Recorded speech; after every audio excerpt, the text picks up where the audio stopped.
ئێستا ئەم کاتتان باش وەک ڕۆپەی دانیشتەکانی رابردوی پەرلەمانی کوردستان دوێنێ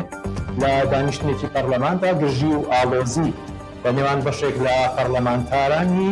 پەرلەمانی کوردستان دروست بوو. تەنانەت کارگەیشتە ئەوەی کە یەکێک لە پەرلەمانتارەکان وشەی نەشیا و بەرامبەر بە پەرلەمانتارێکی دیکە بەکاربهێنێت. ئەمە لەسەر ئاستی شەقام و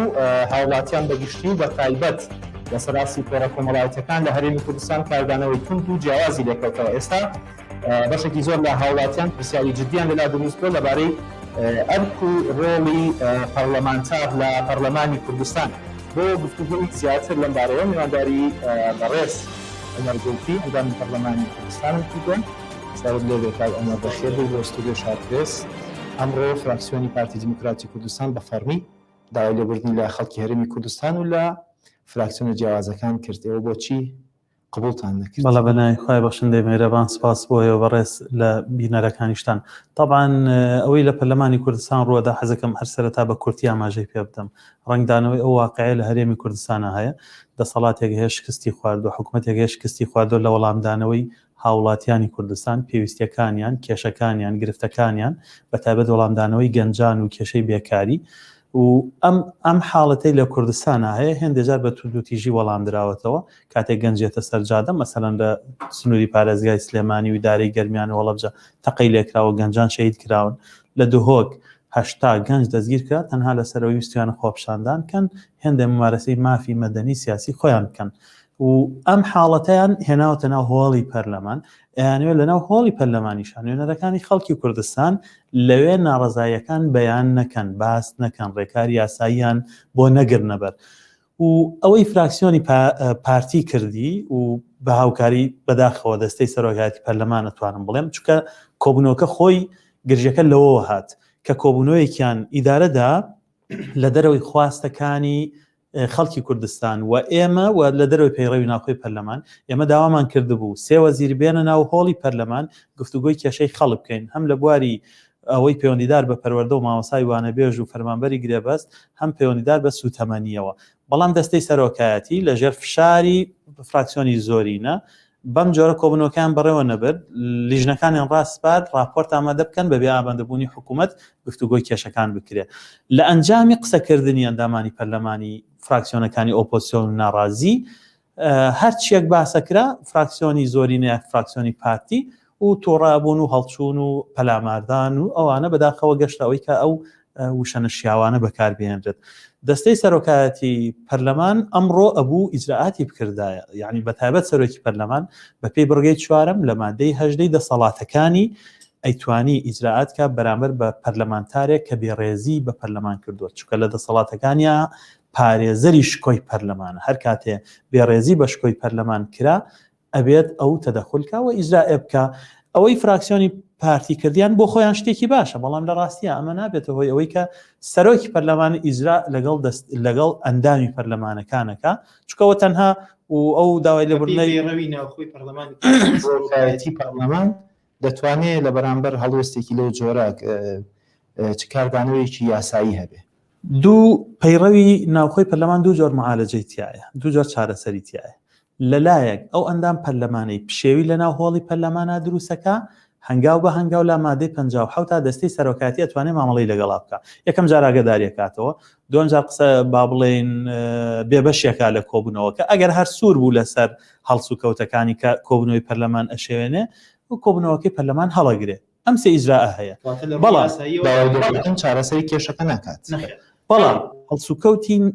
ئاسنزم کە هەستی خەڵک بریندارەکە، ئەوە هەڵسوکەوتێک کە کۆبوونەوەتێکداوە شتێکی ترە، بەڵام هەڵسوکەوتێک کە بێڕێزی بێ بە خەڵکی کوردستان بە دامەزراوەکە ئەمە ئەرکی سەرۆکی پەرلەمانە کە ئیجرا لەگەڵ ئەو ئەندام پەرلەمانە بکە. بۆ نمونە ئەیتوانی بڵێ کاکە هەتا بێبەشتەکەم لە کۆبوونەوەکانی پەرلەمان 4 دانیشتن 5 دانیشتن هەتا داوای لێبوردنەکە یاخود نەخێر پابند دەکەین بە بڕیارێک لە سەرۆکایەتی پەرلەمانەوە لە سەرۆکی پەرلەمانەوە لەسەر ئەو هەڵەی کردن بەرامبەر بە خەڵکی کوردستان بە بەشکردن لە کۆبوونەوەکانی پەرلەمان یاخود بە داوای لێبوردنکردنت ئەمە ئەتوانی بکە. ئەمڕۆ لە کۆنفرانسێکی ڕۆژنامەوانیە باستان لە هەڵوێستی جیاوازتر و هەڵوێستی تر کرد. ئەکرێ بزانمەوە هەڵوێستانە چییە بن، پلانتان چییە بۆ لە سبەینەوە پلان چی دەبێت، هەڵوێستانە چی دەبێت؟ ئەو هەڵوێستەی ئەمڕۆی ژمارەیەک فراکسیۆنی پەرلەمان لەو ڕوانگەوەیە کە پێمان وایە پەرلەمان مڵکی خەڵکی کوردستانە و ئەم پەرلەمانە ئەبێت بالفێ ڕنگدانەوەی خەڵکی کوردستان بێ و ئەبێ ڕێز لێگیراو بێ و ئەبێ پارێزراو بێ و ئەبێ بە پێی پێڕەوی ناوخۆ کارەکانی بەڕێ بکە. بۆیە هەڵوێستی ئەمڕۆمان کە بە جێشتنی کۆبوونەوەکە بوو کە تەنها ئەوە چەند جارێکە تەنها فراکسیۆنی پارتی و بەداخەوە پێکاتەکان ئەمێننەوە هەموو فراکسیۆنەکانی تر هاتینە دەرەوە وەکو پەیامێک وا بوو بە دەستەی سەرۆکایەتی کە بەڵە ئێوە لاوازن لە بەڕێوەبردنی پەرلەمان هەڵەتان کردووە و ئەبێ ڕاستی کەنەوە ئەبێ پارێزگاری لە هەستی خەڵکی کوردستان کەن ئەبێ پارێزگاری لە شکۆی پەرلەمان کەن. بۆ داهاتوو ئێمە هەر ڕێگەیەک بزانین احترامی تایە بۆ خەڵکی کوردستان احترامی تایە بۆ پەرلەمان و پەرلەمانتاران و بەرژەوەندی گشتی تحقیقەکە ئێمە ئەو ڕێگەیەگرین. بەشێکی زۆر لە پەرلەمانتاران هەم بەشێک لە هاوڵاتیان پێیان وایە هەر لە سەرەتاوە ئەم خولەی پەرلەمان بە تایبەت دەستەی سەرۆکایەتی پەرلەمان بەپێی پێویست نەیتوانیوە هاوسەنگی لە نێوان فراکسیۆنەکان ڕابگرێت. پێتان وایە ئەمە ڕاستی تێدایە؟ ئەگەر وایە هۆکارەکەی چییە؟ پەرلەمان لە کوردستانە هەر 5 خولەکە و بەم خولەی پێنجەمینشەوە لە بواری چاودێری کاری حکومەتە لاواز بوو ئەو حقیقەت و ڕاستیەکە و مەسەلەن لە خولی پێشوە و خراپترین حاڵت ڕوویدا کە داخستنی پەرلەمان بوو بە زەبری هێز ڕێگە نەدرا سەرۆکی پەرلەمان بگەڕێتەوە سەر کارەکەی و سکرتێری پەرلەمانیش لەگەڵ یا بایکۆتی کرد هی دانیشتنەکان 2000 پەرلەمان بۆ ماوەی 2 ساڵ پەکی کەوت. بەڵام ئێستا جۆرێکی تر سیاسەتە لە ڕێگەی هێزەوە نییە لە ڕێگەی ناو هۆڵی پەرلەمانەوەیە بە زۆرینەیەکی مزەیەف کە لە ئەنجامی هەڵبژاردنەکانی 2010 بەهۆی واژۆکردنی بەداخەوە یەکێتی لەگەڵ پارتیا ئەنجامەکان تێپەڕین و ئەگەرنا ئێمە سێ هێزی کۆمەڵ گۆڕان یەگرت و ڕاستی مزەیەفە لە کاتێکدا لە دوای هەڵبژاردننی 2010 هەموو ئەنجامەکان قبول کراون کۆمیسیۆنی باڵای هەڵبژاردنەکان قبولی کرد و هێز و لایەنە سیاسیەکانیش قبولیان کردو بەشداری بەشێکیان لە بەشداریان لە کابینەکە کردو و ئەوانی دیکەش ئێستا لە پەرلەمانن. 5 هێزی سەرەکی کۆمیسیۆنی باڵای هەڵبژاردنەکانیان پێکێناوە لەو 5 هێزە سیانیان ڕازی نەبوون بە ئەنجامەکان و واژۆیان نەکرد. نوێنەری 2 هێزیان واژۆی کرد و یەکێکیان کە یەکێتی بوو لە 12 شەوە ڕازی بوو بە ئەنجامەکان بەداخەوەکە ئەوە ئێستا هەموو باجی ئەو ڕازی بوونە ئەدەین. لە ڕاستیە هەڵبژاردنەکان تەزویرێکی زۆریان تیا بوو و فرتوفێڵێکی زۆریان تیا بوو و دەسەڵات بیری کردەوە لەوەی کە ڕێگەیەک بێتە بەر پەرلەمان بکەوێتە دەستی خۆی بەبێ بەکارهێنانی هێز و چەک. بەڵە پەرلەمان زۆرینەی پەرلەمانی ئێستا لە دەستی دەسەڵاتایە بەبێ بەکارهێنانی چەک چۆنی ئەوێ ئاوا ئاراستەیەەکە. بەڵام دەتوانێت چی بکاتیان ئەگەر ڕوونتر پرسیارەکە بکەم ڕۆڵی ئۆپۆزیسیۆن لەم خولەیە چۆن دەبینیت و لە داهاتووشدا دەتوانێت چی بکات؟ پرسیارەی جەنابەت یەک پرسیاری کە شێخەمە پەنا ئینجا وەڵامێمەوە مەسەن بۆ ئێوە پەرلەمان بەجێ نایڵن ئێمە نوێنەرایەتین دەنگی ڕاستەقینەی خەڵکەکەین لەبری ئەوەی نوێنەراتی تەزویرەکە بەجێ بێڵێ ناکرێت خۆ نوێنەراتی دەنگە ڕاستەقینەکان بەجێڵێ. ئێمە لەوێ ئەمێنینەوە بەو وەسیلانەی لەبەردەستمانن ئەو پەڕی توانە هەوڵەدەین دەنگی خەڵک بین لە ناو هۆڵی پەرلەمانە و ئەدای جدی خۆمانەکەین. پەرلەمانتار بەڕاستی ئیشەوەی بەدوادا چونکە فەزیحەتەکان ئاشکراکە پرۆژە پێشکەشکە و پرسیارکە پرساندنکە نوێنەراتی خەڵکە قسەی ڕاست و حەقکە لە پێناو بەرژەوەندی گشتیا کارەکانی بکە. ئێمە لەسەر ئەو شێوازی کارکردنە بەردەوامە بین پێمان وایە پەرلەمان وڵکی خەڵکی کوردستانە. زۆرجار تۆمەتباری ژەکرێن بەوەی کە دەتانەوێت لە ڕێگەی بڵاوکردنەوەی ڤیددیۆی تایبەتی خۆتانەوە لە دانیشتەکانی پەرلەمان کە لە ڕێگەی مۆبایلەکانتانەوە ڤیددیۆکە دەگرن دەتانەوێت جۆرێک لە پشێوی لە پەرلەمان دروستکەن و ئەوە بکەنە دەستکەوتێک ئێوە بەوە تۆمەتبار دەکرێت. پێڕەوی ناوخۆ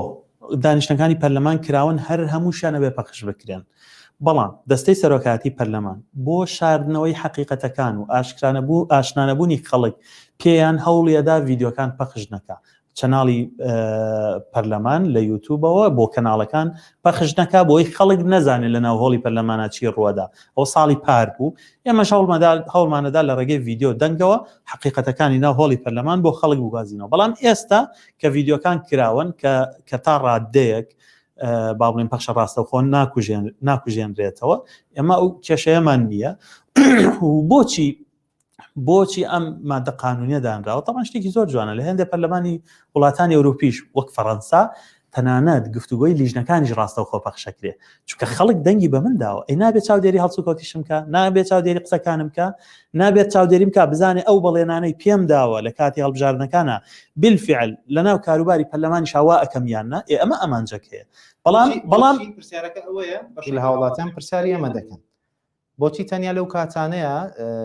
وێنەکان دەگوازنەوە کە گژی و توندی دروست دەبێت هەندێک پەرلەمانتاری بەڕێز هەن کە لە دەرەوەی با بڵێن هێندێک خاڵی پەیڕەویەوە ئەو ئیشێکی ئەو تۆ ناکەن بەڵام ئێمە سەلماندوومانە بە تابێت شخصی خۆم و فراکسیۆنی کۆمەڵ سەلماندوومانەکە ئێمە پەرلەمانتارێکی جدین بە دوواداچوونەکەین پرسیارەکەین و کاری خۆمانەکەین بە تایبەت لە لیژنەکانە پرۆژە پێشکەشەکەین چاودێری کارەکانی حکوومەتەکەین پاشان زانیاری بە هاوڵاتیانە پەرلەمان باسی لەوە کرد کە پێویستە پلاندانێن و زۆرینەی پەرلەمانتاران و تەواوی فراکسیۆنەکان ڕێبکەون لەسەرەوەی کە جارێکی تر هەڵی لەم شێوەیە یان ڕەفتاری لەم شێوەیە دووبارە نەبێتەوە ئەمە دەکرێت وەکو جۆرێک لە ئامادەکاری بۆ هەڵبژاردننی داهاتوو سیر بکەین یان هەر ئێوە پلانتان هەیە لەسەرەوەی کە ڕێبکەون جارێکی تر ئەمە دووبارە نەبێت بەڕاستی ئەو دۆخی ئێستا لە پەرلەمان هەیە کەسمان پێ رازی نین و بە تایبەت ئێمە پێمان وایە لە بەرژەوەندی خەڵکی کوردستان نییە و ئێمە حەز ناکەین ئەمانە ڕووبدا بۆی کێشەکان لە کێشەکانی خەڵکی کوردستان لەبیر نەبرێنەوە ئێمە ئەمانەوە لە پەرلەمانە گفتوگۆی کێشەکانی خەڵکی کوردستان بکەین و ڕێگە چارەیان بۆ بدۆزینەوە حکوومەت وەڵامی پرسیار و داواکاری خەڵکی کوردستان باتەوە لە ناو هۆڵی پەرلەمانە بۆیە بەڵە پێمان خۆشە کێشەکان ئارام بن و بالفعل شوێنێک بن بۆ گفتوگۆی کێشەکانی خەڵک وە پەرلەمانتارانی دەسەڵات مەشغوڵمان نەکەن بەشتی لاوەکی و تافیه و لەگەڵ ڕێزمە شتی زۆر سادەوە کە من هەر ئەسڵم پێم خۆش نییە باسی شیکەم بۆیە بەڵێ ئێمە پێمان خۆشە دەستەی سەرۆکاتی پەرلەمان و فراکسیۆنەکان بەیەکەوە کۆبنەوە ئەوە بکەن بەڵام لە مەبدەئی خۆمان تەنازل ناکەین یعنی با بڵێن کەشێکی ئارام لە پەرلەمانە واتای ئەوە نییە من ڕخنە نەگرم قسە نەکەم بە دوواداچوون نەکەم پرسیار نەکەم گفتوگۆ نەکەم چاودێری حکوومەت نەکەم و گەندەڵیەکان ئاشکرا نەکەم و پرۆژە پێشکەش نەکەم پەرلەمانی کوردستان مینبەری خەڵکی کوردستانە لەوێەوە هەموو ئەوەی کە خەڵکی کوردستان ئێمە لەوێەوە ئەوە ئەکەین یعنی هەر ڕێگایەک بۆ ئەوەی ئیدارەدانی پەرلەمان ئەو ئامانجانە بێنێتە دی ئێمە پاڵپشتی فراکسیۆنی پارتی دیموکراتی کوردستان باسی لەوە کرد کە سەرجەم هێز و لایەنە سیاسیەکان یان بە دیاریکراوی وڵێم سەرجەم فراکسیۆنەکانی دەرەوەی پارتی لە هیچ شتێکە ناتوان ڕێبکەون تەنانەت تا ئێستا نەیانتوانیوە لە یەک پرۆژەی هەڵبەشە ڕێبکەون بەڵام کاتێک دێتە ئەڵبەتەمە قسەی وتەبێژی فراکسیۆنی پارتیە دێتە سەر دژایەتیکردنی پارتی هەمویان کۆکن ئێوە ئەگەر وایە بۆچی تەنیا لەسەر دژایەتیکردنی پارتی کۆکن وەڵامی ئەو بەڕێزە نادەمەوە بەڵام بەڕاستیە بێت پارتی لە خۆی بپرسێ ئەویشەوەیە بۆچی هێندە جار هێندە دۆخ تەنانەت شەریکە گەندەڵەکانی خۆشی لەگەڵ نییە ئەبێ خۆی وەڵامی ئەوە بداتەوە ئێمە زانین کە دەسەڵات لە کوردستانە تەنها نییە و حیزبی کاش کە لە یەکێتیەوە ئێستا گۆڕانیش بەشەکە لە حکوومەت لەگەڵ یا هاوبەشی ئەم بارە لارن هاوبەشی ئەم گەندەڵیان هاوبەشی ئەم ئیدارە خراپن هاوبەشی ئەم وەڵام نەدانەوەی خەڵکی کوردستانن بەڵام لە ڕاستیە پارتیە بێ خۆی وەڵامی خۆی بداتەوە کە بۆچی ئەوانەی لەگەڵ یا لە حکوومەت شەریکن تەنانەت هێندە جار دیفاعشی لەسەر ئاستی شەقام و لەسەر ئاستی سیاسی و تەنان لەسەر ئاستی تۆڕە کۆمەڵایەتەکانیش تێڕوانینێکی باو دروست بووە لەسەرەوەی کە پەرلەمانی کوردستان بە تایبەت ئەم خولە هێندەی خەریکە بە کۆمەڵێک شتی وەک دەڵێن لابەلاوە هێندە وەزیفە سەرەکیەکەی خۆی جێبەجێ ناکات کە یاسادانان چاودێریکردنی حکوومەتە بێتان وای ئەم خولە تا چەند توانیوێتی نزیک بێت لە ئەرک و وەزیفەی خۆیەوە ئەو ڕخنەی خەڵک زۆر جددیە و ئێمە ئەمانەوە پەرلەمان بەردەوامە بێت لەسەر ئەو ئاراستەیە و ئێمە دەنگ بەرزەکەینەوە لەو پێناو ئەو ئامانجای کە بە تایبەت لە بواری چاودێری کارەکانی حکوومەتە لە بواری بودجەدانانە سێ ئەرک هەیە پەرلەمانەی بینە یەک چاودێری کاری حکوومەت دووەم بودجەدانان پەسەندکردنی بودجە سێم یاسادانان ئەوان ئەیانەوێ ئەم دوایان نەکەین سێمیشیان بەدڵی دەسەڵاتکەین واتارە و پرۆژانەی حکوومەت دەیانێرێ بۆ پەرلەمان پەسەندیان بکەین و بیکەینە بە یاسا ئێمە پەرلەمانێکی لەو جۆرەمان ناوێت ئێمە ئەمانەیە پەرلەمان نوێنەراتی خەڵکی کوردستان کە بە تایبەت لە چاودێری کاری حکوومەت کە دێتە سەر پەرلەمان لە ئێستاە ئاستی ڕۆشنبیری گشتی و یاسایی و سیاسی و کوالیتی پەرلەمانتارەکانە لەسەر ئاستی تاک بێتان وایە بەگشتی پەرلەمانتارەکانی ئەم خولە لە چه ئاستێکدان ئەو ڕاستە ئەو ڕخنەیەکی زۆر زۆر جددیە هەم حیزبەکان ئەگرێتەوە دەنگ دەرەگرێتەوە لە حیزبەکانە بێت بزانن کێ کاندی دەکەن ئەو خەڵکانی کە شایستن بڕوانامەیان هەیە پسپۆڕیان هەیە شارەزاییان هەیە هەندێجا قەیچەکە بە ناوبانگیشیان هەبێ خاڵی دووەمەوەی دەنگ دەرەبێ بزانێ دەنگ بە کێدا بەداخەوە دەنگ بە خەڵک دراوە کە بۆ هەموو شتێشێ بۆ پەرلەمانتاری نەبێت زۆر سوپاس ئەندامی پەرلەمانی کوردستان سوپاس بۆ ئەو دەرفەتە بینەرانی بەڕێز ئێوەش هەرشاد بن کاتێکی خۆش خواتان